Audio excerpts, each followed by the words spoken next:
Hello दोस्तों, मैं हूं नरेंद्र माहेश्वरी और आज मैं आपको बताऊंगा कि पाकिस्तान से आप कोई भी प्रोडक्ट कैसे एक्सपोर्ट कर सकते हो। बिल्कुल सिंपल से सिंपल अल्फाजों का मैं इस्तेमाल करके आपको समझाने की कोशिश करूंगा ताकि आप समझ सको कि एक्सपोर्ट बेसिकली कैसे करना है। बिल्कुल बेसिक से मैं शुरू करूंगा कि बिल्कुल ज़ीरो से जो है आपने क्या करना है और एंड तक मैं आपको बताऊंगा सामान भेजने तक जो है वो पूरा प्रोसीजर जो होगा स्टेप बाय स्टेप वो कैसे होगा।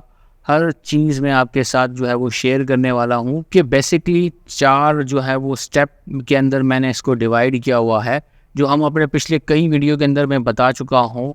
तो बार बार रिपीट चीज़ें करनी पड़ती हैं, तो सोचा एक इसको जो है वो एक सेपरेट वीडियो बनाकर जो है वो डिटेल में जो है इस टॉपिक के ऊपर बात करके जो है वो एक्सप्लेन कर दिया जाए, ताकि बार बार मज़ीद डिफरेंट डिफरेंट वीडियोज़ के अंदर ये चीज़ रिपीट ना करनी पड़े। अब वो 4 कौन से स्टेप होंगे वो मैं आपको पहले मैं बता दूं, ताकि चीज़ें जो है आपको पहले से पता हो कि क्या क्या चीज़ें हम आज इस वीडियो में सीखने वाले हैं।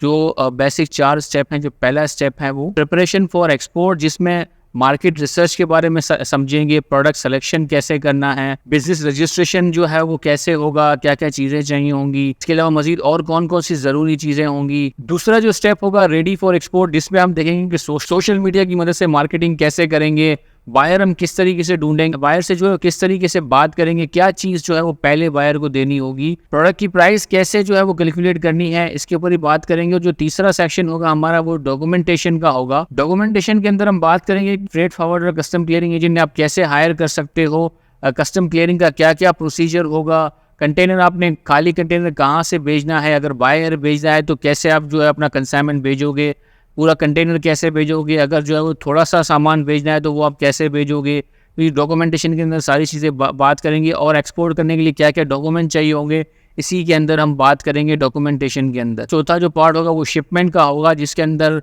बैंक से कैसे आप डील करोगे, डॉक्यूमेंट किसके थ्रू जाएंगे, पेमेंट आपकी कैसे आएगी, ये तमाम चीज़ें हम समझने की कोशिश करेंगे इन 4 बेसिक स्टेप्स के अंदर। तो एक एक पॉइंट करके हम समझते हैं और मजीद डिटेल में इसको डीप डाउन करके अच्छे से इसको समझते हैं। पहला जो हमारा पॉइंट था प्रिपरेशन फॉर एक्सपोर्ट का। देखिए, प्रिपरेशन फॉर एक्सपोर्ट मतलब एक्सपोर्ट के लिए हमें तैयार होना है। आपने अपना माइंड मेकअप कर लिया है कि भाई हमें एक्सपोर्ट करना है, तो सबसे पहली चीज़ क्या होती है जब हम जहन में हमारे आती है कि भाई एक्सपोर्ट करना है, तो पहली चीज़ ये आती है कि भाई एक्सपोर्ट तो करना है, लेकिन क्या एक्सपोर्ट करें। प्रोडक्ट सिलेक्शन बहुत ही इंपॉर्टेंट चीज़ होती है, प्रोडक्ट कैसे सेलेक्ट किया जाए।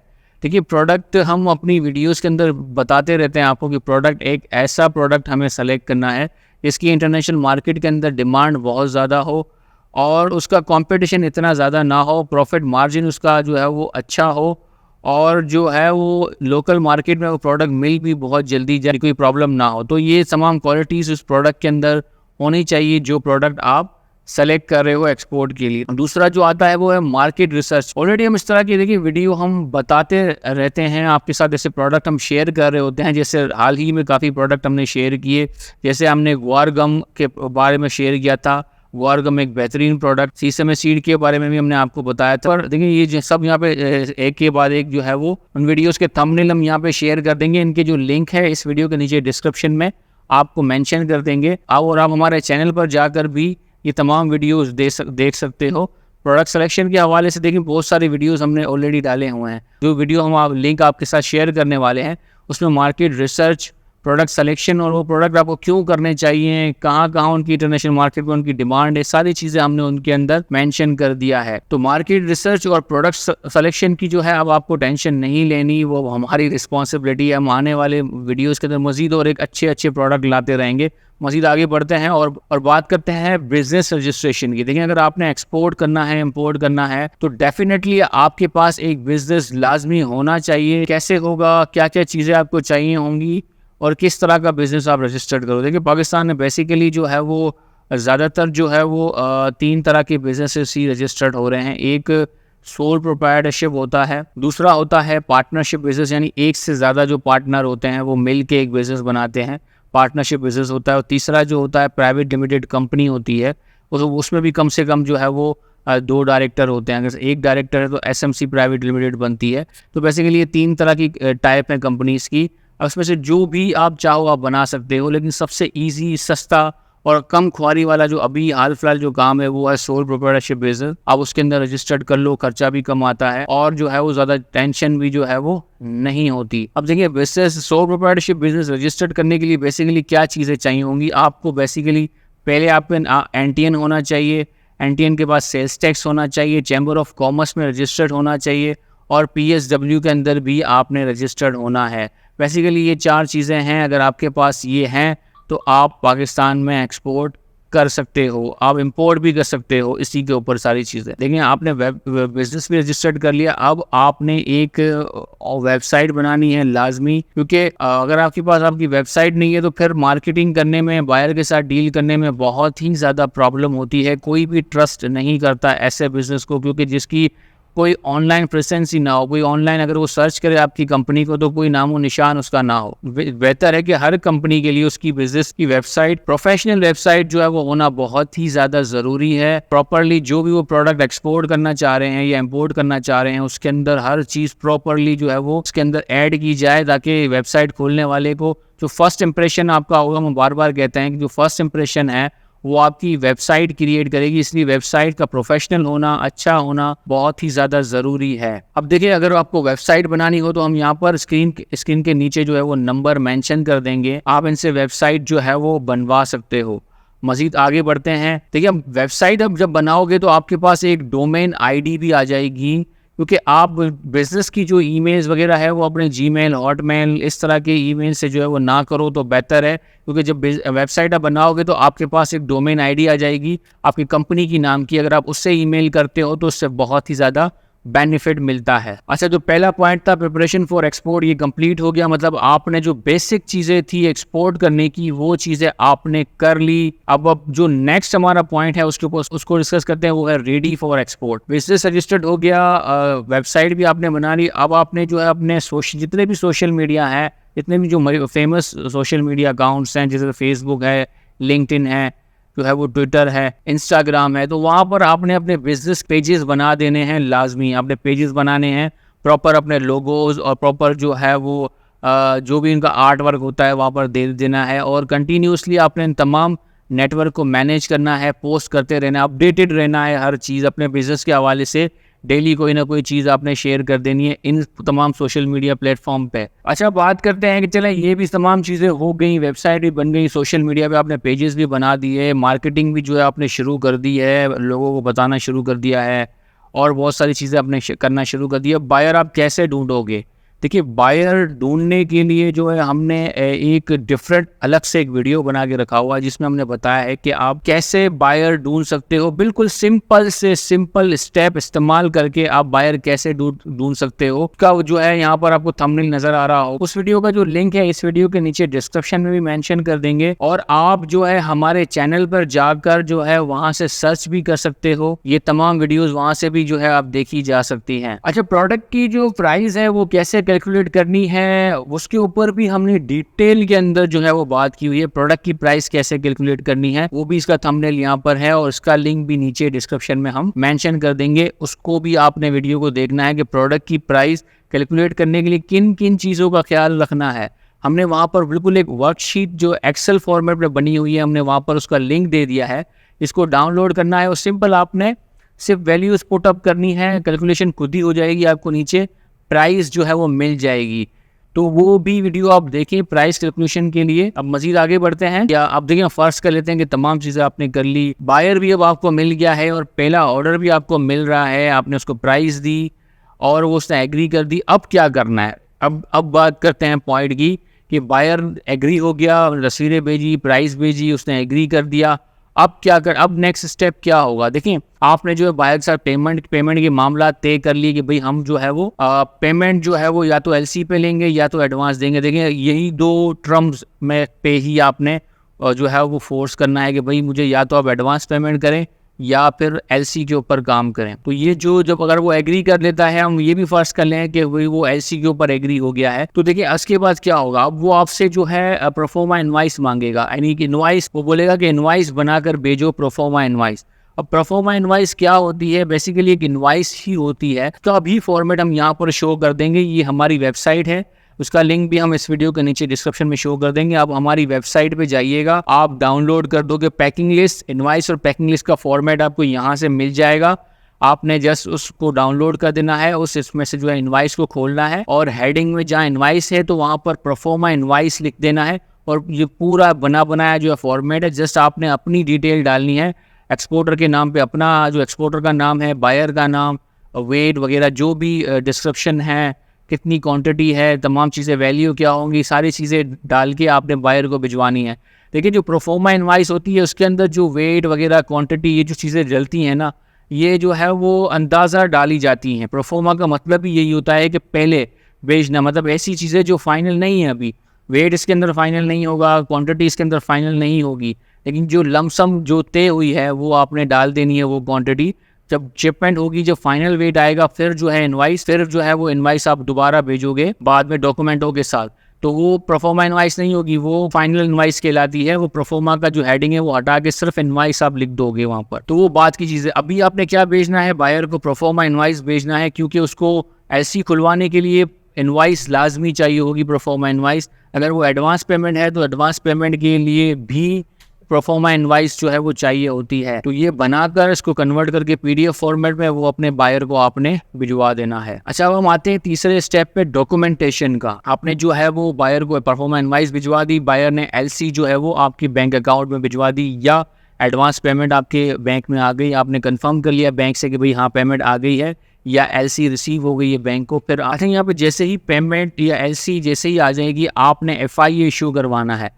एफआईए इशू करवाने के लिए बैंक में आपको जाना पड़ेगा, और आपकी बैंक कुछ जो है एक फॉर्म आपको देगी, वो फिल करके इसमें कंसाइनी का नेम, पूरा कौन सामान क्या जा रहा है, उसकी डिस्क्रिप्शन क्या, वेट है, तमाम चीज़ें आपने डाल के दोबारा बैंक को दे देना है। बैंक जो है उस पर इसके बाद जो है एफआईए जनरेट करके जो है वो सिस्टम में दे देगी। आपको जो है शिपमेंट की तैयारी करनी है, प्रोसेस करना, सारी चीज़ें स्टार्ट करनी है आपने। अब यहाँ पर देखेंगे 2 और जो है वो लोग इसके अंदर शामिल हो जाएंगे। पहला होगा अ कस्टम क्लियरिंग एजेंट, जो कंटेनर आपका जो है वो कस्टम से क्लियर करवा के देगा, या अगर आपका बाय एयर जा रहा है सामान तो एयरपोर्ट से जो कस्टम है वहाँ से वो क्लियर करवा के देगा। ये रिस्पॉन्सिबिलिटी होगी कस्टम क्लियरिंग एजेंट की। जो दूसरा होगा वो होता है फ्रेट फॉरवर्डर, उसका काम होगा शिपिंग कंपनीज जो हैं उनसे डील करके जो है वो उनसे रेट लेना, और शिपमेंट होने के बाद जो है उनसे बीएल जो है वो लेना। एयर जाएगा आपका तो एयरलाइंस जो होती हैं उनसे डील करके वो आपको फ्रेट जो है वो दिला के देंगे पर केजी का, और जो है शिपमेंट होने के बाद एयरवे बिल की कॉपी वो आपको दिला कर देंगे। वो काम किसका होगा, फ्रेट फॉरवर्डर का। ये 2 नाम आप लाजमी याद रखिएगा। देखें, इंपोर्ट एक्सपोर्ट का अगर आप बिज़नेस करना चाह रहे हो तो ये 2 लोगों के नाम और इनके काम लाजमी याद रखिएगा।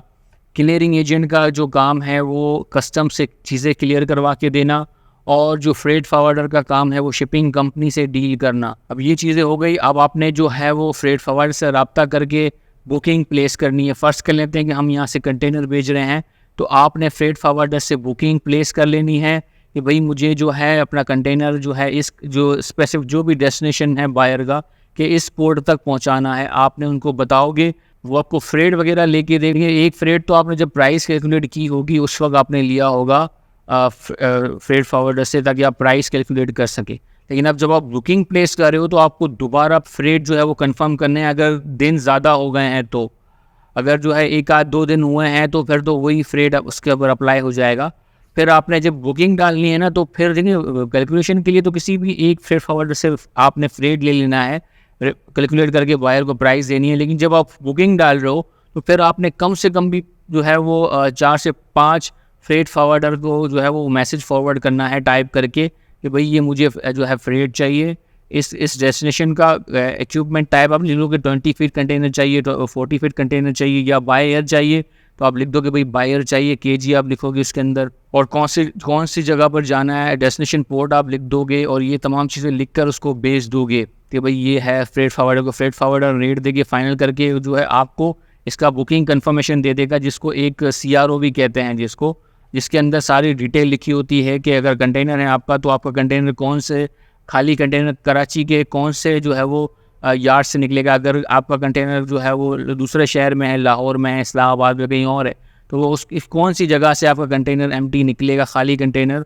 और लोड होके कराची के कौन से टर्मिनल के अंदर इन होगा। यहाँ पे बहुत सारे कंटेनर टर्मिनल हैं, PICT है, KICT है, SAPT है और QICT भी है। तो कौन से टर्मिनल के अंदर इन होगा, तो ये सब चीज़ें उसके अंदर लिखा होता है जो बुकिंग कंफर्मेशन है। तो वो बुकिंग कंफर्मेशन जो है आपने लेकर जो है वो PDF फॉर्मेट में ईमेल करते हैं, तो वो आपने कस्टम क्लियरिंग एजेंट को दे देना है और इंस्ट्रक्ट करना है कि मुझे इस दिन ये कंटेनर चाहिए। आपका कस्टम क्लियरिंग एजेंट वो कंटेनर वहाँ से एम्प्टी लेकर ट्रांसपोर्टेशन अरेंज करके वो वहाँ से खाली कंटेनर लेके आपकी जगह पर पहुँचा देगा। आपने उसको लोड करना है और लोड करके जो है वो दोबारा कस्टम क्लियरिंग एजेंट के हवाले कर देना है और वो कस्टम क्लियरिंग एजेंट का वहाँ से उसका काम शुरू होगा। कस्टम से जो है वो प्रोसेस करवाना है, पूरा क्लियर करवाना, हर चीज़ जो भी एग्ज़ामिनेशन है, NF है, ड्रग इंस्पेक्शन है, जो भी है वो तमाम प्रोसेस करवा कर क्लियर करवा कर कंटेनर जो भी टर्मिनल की पेमेंट होगी वो टर्मिनल की पेमेंट करके जो है वो क्लियर करके आपको इन्फॉर्म कर देगा कि कंटेनर क्लियर हो गया। अब जैसे ही आपका कंटेनर जो वेसल पे लोड होके चला जाएगा या प्लेन में लोड होके चला जाएगा, तो फिर यहाँ से जो काम शुरू होगा दोबारा फ्रेट फॉरवर्डर का। पहले जो था उस फ्रेट फॉरवर्डर ने आपको CRO दिया, आपने क्लियरिंग एजेंट को दिया। अब दोबारा से फ्रेट फॉरवर्डर का जो है रोल यहाँ पे आ गया। आपने फ्रेट फॉरवर्डर को बोलना है कि भाई वो शिपिंग वो कंटेनर चला गया यहाँ से, और अब जो है वो फ्रेट फॉरवर्डर आपको अरेंज करके देगा BL। अब जो है वो सारे डॉक्यूमेंट एक एक करके जमा करने स्टार्ट होंगे। आपका जो फ्रेट फॉरवर्डर है BL जो है वो शिपिंग कंपनी से लेके देगा। देखिए BL इशू करने के लिए जो है कुछ डॉक्यूमेंट आपसे मांगेगा फ्रेट फॉरवर्डर। कौन से डॉक्यूमेंट आपसे मांगेगा, एक तो है वो GD की कॉपी, गुड डिक्लेरेशन कहते हैं, जो आपको क्लियरिंग एजेंट जो है प्रोवाइड करेगा। और BL इशू करवाने के लिए बैंक की कुछ डॉक्यूमेंट्स चाहिए होते हैं, NOC है, CNF सर्टिफिकेट है, अगर तो इस तरह से कुछ डॉक्यूमेंट होंगे जो बैंक से लेने होंगे और वो डॉक्यूमेंट आपको आपकी बैंक देगा। तो वो आपने अपनी बैंक के पास जाना है। FI का नंबर होता है जो GD के अंदर भी लिखा होता है। अगर आप GD की कॉपी लेके भी चले गए तो आपका काम हो जाएगा। आपने GD की कॉपी लेके बैंक में चले जाएं और उनको हाथ में दे कि भाई ये इसके डॉक्यूमेंट मुझे दें, मुझे BL इशू करवाना है शिपिंग कंपनी में, वो डॉक्यूमेंट जमा करने हैं। तो वो आपको कुछ डॉक्यूमेंट जो है वो प्रिंट निकाल के दे देगी। वो डॉक्यूमेंट आपने फ्रेट फॉरवर्डर को दे देना है और फ्रेट फॉरवर्डर जो है आपको शिपिंग कंपनी से BL जो है वो इशू करवा कर दे देगा आपके हाथ में, जो एविडेंस है कि आपने अपना सामान जो है वो यहाँ से भिजवा दिया। BL आपके पास मेन आ गई। अब जो है मज़ीद और कौन कौन से डॉक्यूमेंट आपके पास होने चाहिए। इनवाइस आप बनाओगे खुद ही, उसका फॉर्मेट मैंने आपको दे दिया था। इनवाइस आप बनाओगे, पैकिंग लिस्ट आप बनाओगे। इसके अलावा सर्टिफिकेट ऑफ ओरिजिन आपका क्लियरिंग एजेंट ही आपको इशू करवा कर दे सकता है। इसके अलावा अगर और कोई डॉक्यूमेंट है, अगर कोई प्लांट रिलेटेड चीज़ है आपकी या कोई लकड़ी से रिलेटेड कोई चीज़ है तो फिर फाइटो फॉर्मिगेशन वगैरह भी बनता है, या खाने पीने की कोई चीज़ है तो फिर ये इस तरह की फाइटो वगैरह चाहिए होता है, अदरवाइज़ नहीं चाहिए होता ये सब चीज़ें। तो ये तमाम डॉक्यूमेंट कलेक्ट करके आपने अपनी बैंक के अंदर जमा कर देना है। देखिए अब आपकी पेमेंट टर्म क्या है। अगर आपकी पेमेंट एडवांस है तो फिर तो आपने वो तमाम डॉक्यूमेंट कॉपी करवा कर ओरिजिनल बायर के एड्रेस पर डिस्पैच कर देना है। अगर आपकी जो पेमेंट टर्म जो है वो LC है तो वो तमाम डॉक्यूमेंट बैंक में जमा होंगे और उन तमाम डॉक्यूमेंट की एक कॉपी करवा कर अपने पास आपने लाजमी एज ए प्रूफ रख देनी है, ये नहीं भूलना। अब आपकी बैंक की रिस्पॉन्सिबिलिटी होगी कि वो तमाम डॉक्यूमेंट जो है वो बायर की बैंक के पास भिजवाए, क्योंकि जहाँ से LC जिस बैंक से देखें LC रिसीव होगी ना, आपकी बायर की जो बैंक है उसने LC भिजवाई होगी आपकी बैंक में। तो अब आपकी बैंक जो है जहाँ से LC रिसीव हुई होगी उसी एड्रेस के ऊपर वो डॉक्यूमेंट डिस्पैच कर देगी और वो डॉक्यूमेंट वहाँ पे जाएंगे बायर की बैंक में। बायर की बैंक तमाम डॉक्यूमेंट प्रॉपरली चेक करेगी। अगर कोई डिस्क्रिपेंसी नहीं हुई तो आपकी पेमेंट रिलीज़ कर दी जाएगी। अमूमन इस LC के अंदर पेमेंट जो है वो 10 से 12 दिन लग जाते हैं पेमेंट आते आते मैक्सिमम, और इस तरीके से आपकी जो है शिपमेंट कंप्लीट हो जाती है। ये पूरा प्रोसीजर था डिटेल के साथ, एक एक चीज़ बारीकी से आपको समझाई। उम्मीद है तमाम चीज़ें आपको समझ में आ गई होंगी। अगर अभी भी कोई सवाल है तो हमें कमेंट्स में पूछिए, हम रिप्लाई करने की कोशिश करेंगे। अपना बहुत बहुत ख्याल रखिएगा और अगर अभी तक आपने हमारे चैनल को सब्सक्राइब नहीं किया तो हमारे चैनल को सब्सक्राइब करें और उन लोगों के साथ शेयर करें जो ये बिज़नेस करना चाह रहे हैं, ताकि उनकी भी हेल्प हो जाए। अपना बहुत बहुत ख्याल रखिएगा। अल्लाह हाफ़िज़।